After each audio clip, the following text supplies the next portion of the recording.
We have today about 6.2% market share in China, and we know we have a shortfall in terms of supply. We cannot provide as many cars as the market is demanding us. So I would say the pent-up demand on our product today is above 7% already.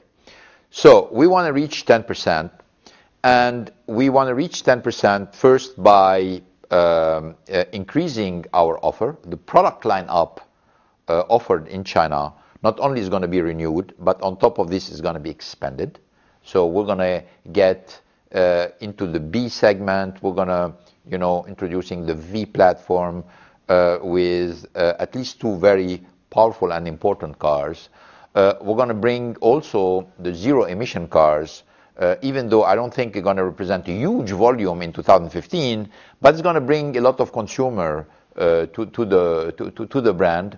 We're going to be also expanding our geographical coverage by increasing the number of dealers and getting into many cities in China that we are not reaching today. So I would say it's a combination of product offer, geographical coverage, new technologies that's going to make it, because we think our potential is certainly beyond 10%, but let's take 10% as a first step, and this should be done in the midterm.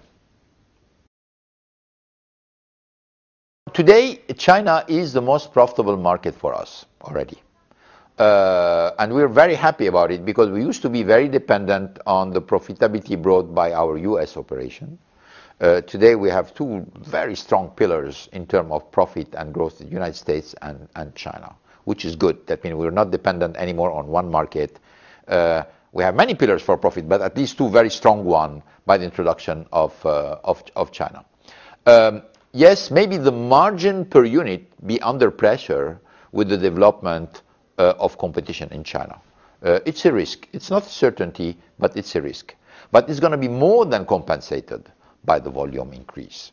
The fact that our fixed costs are going to be spread on a much bigger volume is going to help a lot the profitability of our operation. On top of this, as you know, we are going to be increasing our localization in China. We're going to be moving from 85-90% localization rate to something which is going to be above 95% of localization rate, which is going to help us reduce our cost. So there are many elements showing that, yes, there are some risks and pressure on profit from one side, but there are also a lot of opportunities for higher profitability. All in all, I think we should be able to continue to improve our profitability from the Chinese market. It's not going to make us heavily dependent on China, because at the same time we're doing this, we're going to have a resurgence of our profit in the United States.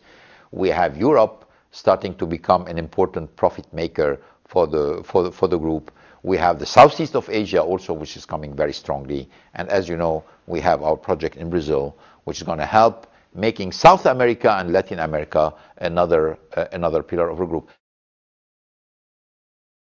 What we do in China is, from one side, satisfy the consumer, from the other side, follow the policy of the central government. I mean, you have to always look at both of them. You have to be in line with the policy of the central government of China, and at the same time be competitive. Well, it's very clear that for electric car, our understanding is that if you want to make sure you're from the right side of the equation, and that your consumer is going to be benefiting from incentives offered by the Chinese government, it's better to put this new technology under a Chinese brand.